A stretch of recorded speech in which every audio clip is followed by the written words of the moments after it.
Hi everyone, welcome to digital GK classes. So CTET paper two social science से related ये video है। अगर आपका सब्जेक्ट जो है पेपर टू में बीएड और डीएलएड दोनों लोग भरते हैं तो उसमें आपका पेपर टू का सोशल साइंस है तो ये चैनल आपके लिए बहुत यूजफुल है, क्योंकि डेली मैं आपको शाम को 6 बजे यूट्यूब पे क्लास भी कराती हूँ।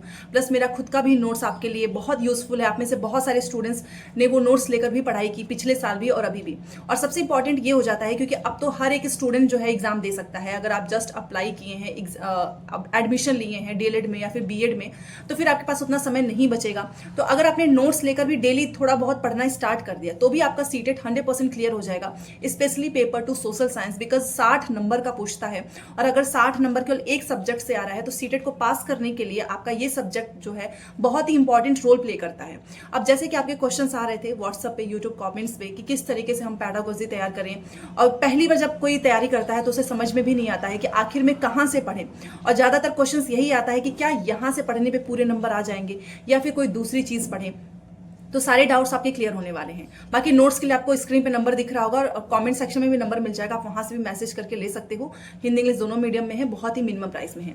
देखिए, सबसे पहले तो अगर मैं आपको पैडागोजी का, क्योंकि पैडागोजी का ही रहता है कि कहाँ से तैयार करें, क्योंकि 20 नंबर का है, भले से नंबर कम है, बट अगर आपने पैडागोजी में 20 में से 20 या फिर 19 भी स्कोर किया तो आपके अच्छे खासे मार्क्स आएंगे।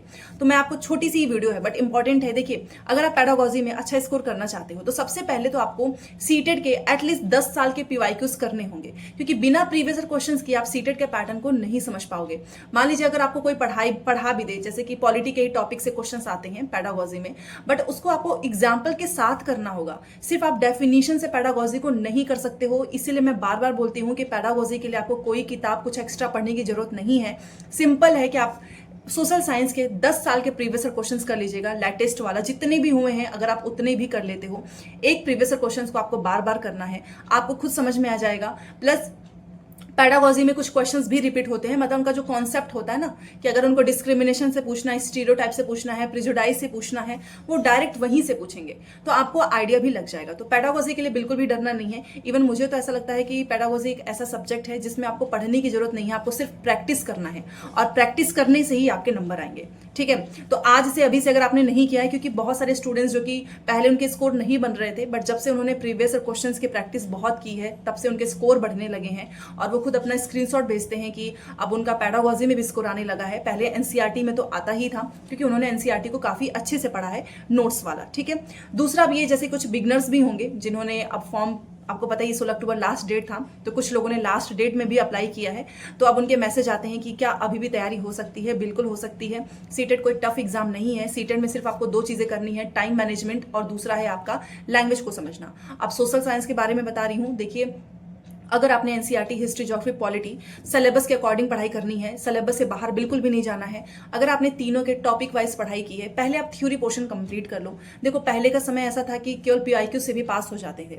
अभी भी कुछ लोग बनाते हैं वीडियोस में कि बस ओनली प्रीवियस क्वेश्चन से हो जाएगा। अब नहीं होगा, क्योंकि अब डिटेल में चीजें पूछी जाती हैं। तो पहले आप एनसीईआरटी कंप्लीट कीजिए, और ये जो हिस्ट्री, ज्योग्राफी, पॉलिटी है, यहाँ से सिर्फ आपका एनसीईआरटी पोर्शन नहीं होगा, आपका जो पैडागोजी पोर्शन है, क्योंकि यही चीजें तो चेंज हुई है ना। अब क्या हुआ है कि अब ज्योग्राफी, हिस्ट्री, पॉलिटी, इन तीनों का जो कॉन्सेप्ट है, जैसे कि मान लीजिए सोलर सिस्टम हो गया, या फिर आपका पॉलिटी का कोई हो गया टॉपिक, ठीक है, कॉन्स्टिट्यूशन वाला, तो वो उसके एग्जांपल्स देकर पूछेंगे कि बच्चों की क्या कौन से कॉन्सेप्ट आप पहले से क्लियर करोगे।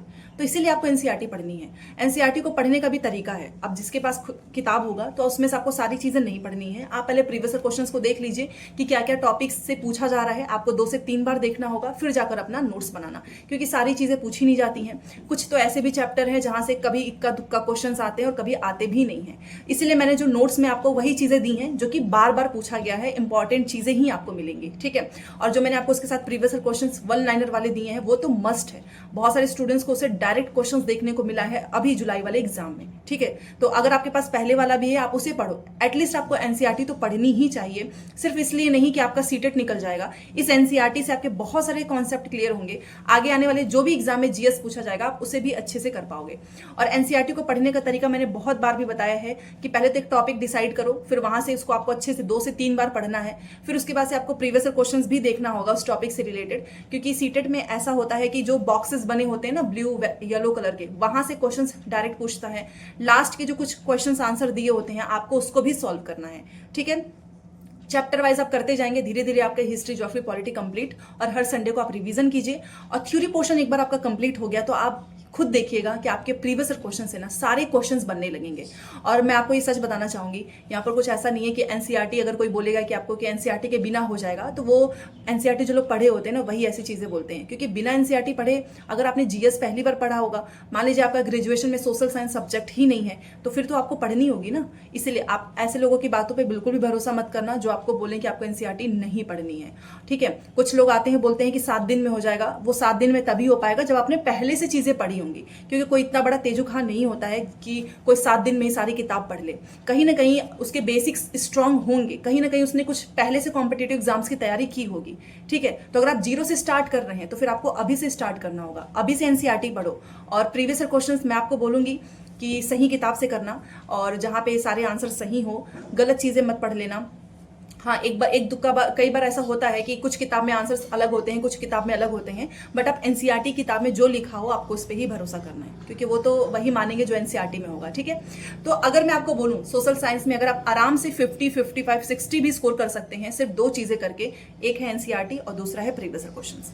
इन दोनों चीजों को आपको हर दिन करना होगा ताकि आप 60 क्वेश्चंस को कम समय में करें, क्योंकि आपको अपना टाइम बचाना होगा हिंदी इंग्लिश के पैसेज को सॉल्व करने के लिए। ठीक है, तो टाइम मैनेजमेंट का खास ध्यान रखें और अपनी गलतियों पे डेली काम करें। डेली आप एनालिसिस करें, जो क्वेश्चंस गलत होते हैं उनके टॉपिक्स को फिर से पढ़ें।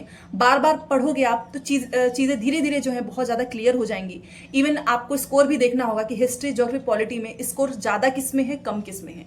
एनालिसिस जरूर करें। ठीक है, बाकी जो भी हेल्प होगी बताइएगा। मिलते हैं शाम को 6 बजे सोशल साइंस की क्लास में। एंड अगर आपको वीडियो पसंद आता है तो चैनल को सब्सक्राइब भी कर सकते हैं, डेली यहाँ पर क्लासेस होती हैं। Thanks for watching.